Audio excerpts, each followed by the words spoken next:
प्रथम पठन आदि ग्रंथरु पाठ 3 अध्याय 9 रु 15 एवं 20 पद।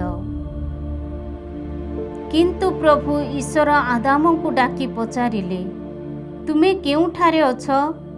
से उत्तर रे कहिले, उद्यान रे मु तुम शब्द शुणिली, उलग्न थिबा जोगु भयर सह मो एठारे लुचि रहिछि। से पचारिले, तुमे जे उलग्न किए बा एहा तुमको कहिला? जे वृक्षर फल आहार न करिबा पई मु आदेश देइथिली ताहाकु तुमे कोन भक्षण करिअछ? आदाम कहिले, जाहाकु तुमे सहचरी रूपे मते देइथिलो सेही नारी से वृक्षर फल मते देला एवं मु ताहा भक्षण कली। तहु प्रभु ईश्वर नारी को पचारिले, तुमे ए कौन कल? नारी कहिला, सर्प मते प्रतारित कला, तेणु मु ताहा खाइली। प्रभु ईश्वर सर्प को कहिले, एहा करिथिबा हेतु समस्त पशु पल तथा वन्य जंतु गुड़िक अपेक्षा तू अधिक अभिशप्त। तू छाती रे भरा देई चालिबू ओ तोर जीवन तमाम माटी ही खाइबू।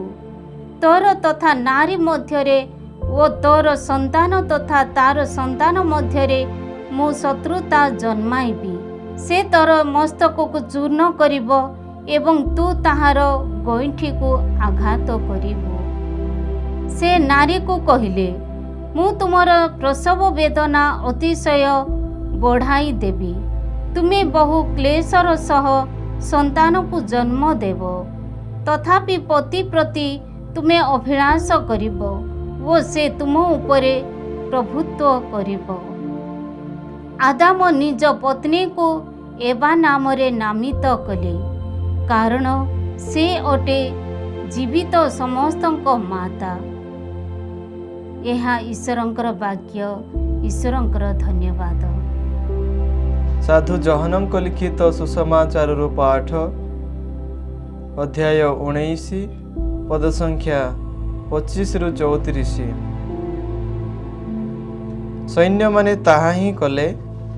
सही समय जीशुंक क्रूस निकट रे तांकर माता, मातांक भग्नी, क्लोफासंक स्त्री मारिया एवं मारिया मागदलेना ठिया होइथिले।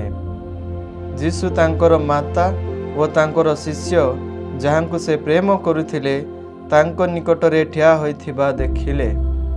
से निज मातांको कहिले, हे नारी, ए तुमर पुत्र।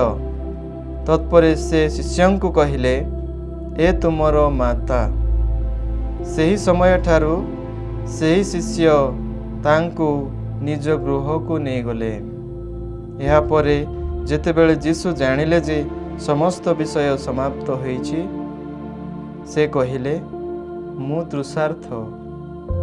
सेठारे सिरकारे पूर्ण एक पात्र थिला। से माने हिसप काठीरे शशक भिजाई तांको मुख को बढ़ाई देले। जीशु अम्लरस ग्रहण करी कहिले, सबु समाप्त होइछि। तत्परे मस्तक अवनत करी प्राण त्याग कले।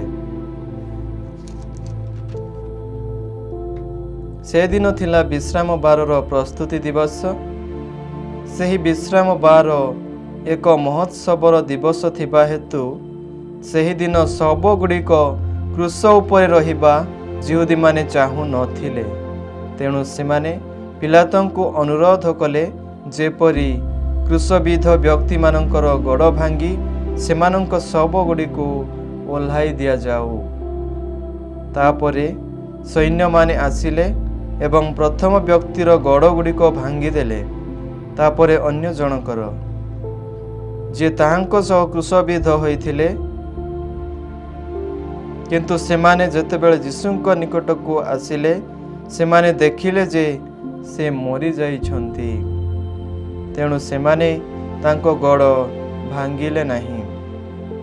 किंतु सैन्य मानक मध्यरु जणे वर्षारे तांकर पार्श्व को विध कला एवं तत्क्षणात् जल और रक्त निर्गत हैला। प्रभुंकर पुण्य सुसमाचार हे प्रभु जीशुख्रीष्ट तुम्हारा प्रशंसा हेउ।